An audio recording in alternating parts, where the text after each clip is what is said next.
श्रीमद्भागवत चतुर्थ स्कंद पंचम अध्याय। मैत्रेय उवाच। नारद वाक्य कोप मने रुद्र उठिले सावधाने। हईले रुद्रगण घेनी चलन्ते कंपई मेदिनी। दक्षर यज्ञ नाश अर्थे कोपेर बसिला रुद्रचिते। सकल पारिषद गणे नाना युध तीक्ष्ण बाणे। अति असंख्य कोप करी धाइले घोरनाद करी। रुद्र वचने कोप देखी विबुधे त्रिदश उपेखी। कंपिले रुद्र बोली शुणी महाप्रलय प्राय जानी।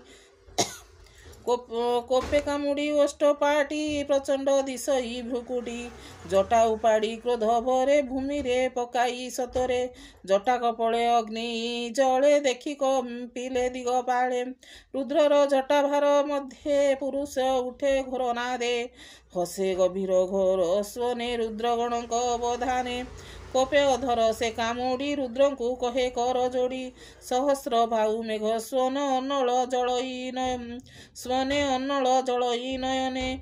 कोटि सूर्य तेज जेने देखी बलांती सर्वजने। कराल द्रष्ट सोहे तुंडे अग्नि जलई शिखा खंडे।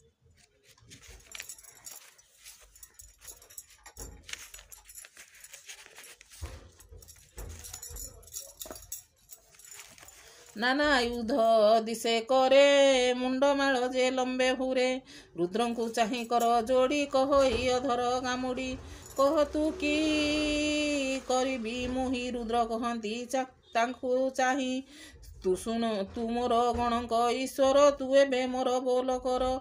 दक्षर प्राण यज्ञ सगे विनाश कर रण रंगे। तू मोर से आत्मा रूपी सहस्र भुज शून्य व्यापी। दक्षर यज्ञ नाश कर एहार प्राण बेगे हर। हेमंत रुद्र आज्ञा पाई कोपे कंपिला तार देई। जलई अति कोपा नले नमिला रुद्र पाद तले। स्वभावे रुद्र आत्मा सेई तार महिमा के जानई। गर्जई भयंकर नादे बेगे धाई बेनी पादे। शूल बुलाई दक्ष करे नुपुर बाजई पयरे। धामई पवन हूँ बेगे रुद्र कोपे उत्तर दिगे। शबद दश दिग पुरे धूଳି उड़ई पाद भरे।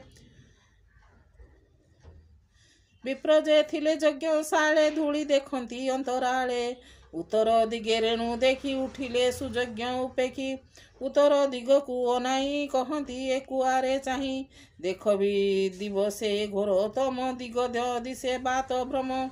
हेमंत देव विप्र नारी देखती हस्ते हस्त धरी। कहती किए तम घर दिशई अति भयंकर। प्रचंड बहई पवन तमे आस्वादिला गगन। गोरु चरण धूଳି नुहे किए तामस काऊ हुए। আজি की प्रलय होइब बात की होइला दैव। प्रसूति आदि बामा जेते उठी चाहती दुख चिते। श्री शुकवाच। हेमंत शुण नरनाथ अद्भुत रुद्रर चरित।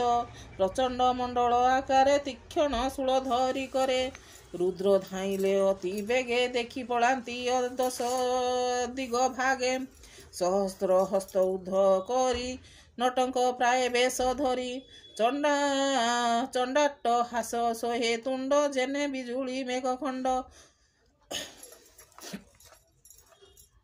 असंख्य तेज जोग बले दिशई भ्रुकुटी कुटल। कराल द्रष्ट सोहे तुंड जेने बिजुली मेघ खंड।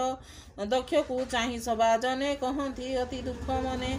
देख यार कर्म फल आज तो नासिलु सकल। उत्पात भये दुख मने भये लुचिले सर्वजने। के कहू जनक विकल तत्क्षणे मिली रुद्र बल। नाना आयुध घेनी करे बेढ़िले बेगे यज्ञ खरे। पीत पिंगल दिशे वन सकल कुमार आनन। शबद गगन उछुले बेगे मिलिले यज्ञ खरे।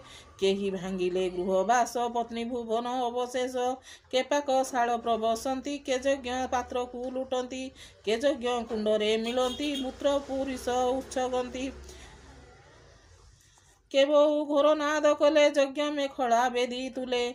मांगिले अति कोप भरे शूल बुलाई दक्ष करे। କେଧାଏ ମୁନିଙ୍କ ବୟରେ ତର୍ଜନ କରି କୋପ ଭରେ ନାରୀଗଣଙ୍କ ମଧ୍ୟରେ ମିଶି ରାହୁ ସଙ୍ଗତେ ଜେନେ ଶଶୀ ଦେବେ ପଳାନ୍ତି ତାହା ଦେଖି ଯଜ୍ଞର ବିଭାଗ ଉପେକ୍ଷୀ ତାହାଙ୍କୁ ରୁଦ୍ରଗଣ ଧରି ଭୃଗୁ ସମତେ ବନ୍ଦୀ କରି ଭୃଗୁକୁ ମଣିମାନ ବାନ୍ଧେ ତା ଦେଖି ପ୍ରଜାପତି କାନ୍ଦେ ଦକ୍ଷକୁ ବୀରଭଦ୍ର ଧରି ଅସୁର ପ୍ରାୟ ବନ୍ଦୀ କରି ରଣେ ରିପୁଗଣଙ୍କୁ ଧରେ ଉଷ୍ଟ କାମରେ କୋପ ଭରେ ଭୃଗୁଙ୍କୁ ଧରି ନନ୍ଦୀ ଈଶ୍ୱର ହୁଙ୍କାର ନାଦେ ମହାଘୋର ସେ ଯଜ୍ଞ ଯେତେ ଜନ ଥିଲେ ରତିଜ ଋଷି ବିପ୍ରତୁଲେ ରୁଦ୍ର ଦେବତା ତେଜ ଦେଖି ଭାଜିଲେ ଯଜ୍ଞକୁ ଉପେକ୍ଷୀ ଭୃଗୁ ଯେ ଯଜ୍ଞ ହୋମ କରି ଘୃତ କ୍ଷେପନ୍ତି ଧ୍ରୁବ ଧରି ତାହାଙ୍କ କେଶ ବାମ ହସ୍ତେ ରୋଷେ ଧରିଲେ ବିଶ୍ୱନାଥେ ତାହାଙ୍କ ଦାଢ଼ି ଦକ୍ଷ କରେ ରୁଦ୍ର ଉପାଡ଼େ କୋପ ଭରେ ସଭାରେ ପଦ୍ମଜୋନି ବଳା ଯେବା ଦାଢ଼ି ଦେଖାଇ କହିଲା ଉପାଡ଼ି ଭୃଗୁ ଲମ୍ବ ଧାଡ଼ି ତତ୍କ୍ଷଣେ ଭୂମି ତଳେ ପାଡ଼ି ଚକ୍ଷୁ ଉପାଡ଼ି ନଖ ଅଗ୍ରେ ପୂର୍ବର ସାପ ବୈରାଗେ ମଣି ଯେ ସାପ ଦେଲା କାଳେ ଅପମାନିତ କୋପାନଳେ ଦନ୍ତ ଦେଖାଇ କରି ହସ୍ତ୍ରେ ସେ କଥା ସ୍ମରି ମହାରୋଷେ ମୁଷ୍ଟି ପ୍ରହାର ବାମ କରେ ଦନ୍ତ ଝାଡ଼ିଲେ କୋପ ଭରେ ଦକ୍ଷର ହୃଦୟଙ୍କର ଭିଡ଼ି ରୁଦ୍ର ଯେ ଅଧର କାମୁଡ଼ି ଭୂମିରେ ପାତିଲେ ଉତ୍ତାନ କେତାହା କରି କହିବ ବଚନ ଅଜୟ ଏହାର ଶରୀର ଦେଖି ବିସ୍ମୟ ଶୂଳଧର ଅକ୍ଷୟ ଭାଳି ତାର ଗତି ବିସ୍ମୟ ଭାଳି ପଶୁପତି ତତ୍କ୍ଷଣେ ଖଡ୍ଗେ ଛେଦି ଶିର ଈଶ୍ୱର ହୋଇଲେ ବାହାର ଶିର ପଡ଼ିଲା ଯଜ୍ଞ କୁଣ୍ଡେ କୂଳେ ରହିଲା ମୃତ୍ୟୁପିଣ୍ଡେ ପିଚାସ ଘଣ ଗେନି ସଙ୍ଗେ ରୁଦ୍ର ନାଚନ୍ତି ରଣରଙ୍ଗେ ଦକ୍ଷ ସମ୍ପଦ ନାଶ କରି ଦକ୍ଷିଣ କରେ ଶୂଳ ଧରି ଶଙ୍କର ହୋଇଲେ ବାହାର ଦେଖି କମ୍ପିଲେ ସୁରନର ରୁଦ୍ରଙ୍କ ଚରଣ ପଙ୍କଜେ ବ୍ରାହ୍ମଣ ଜଗନ୍ନାଥ ଭଜେ ଇତି ଶ୍ରୀମଦ୍ଭାଗବତେ ମହାପୁରାଣେ ପରମହଂସ ସଂହିତାଏ ବୈୟାସିକା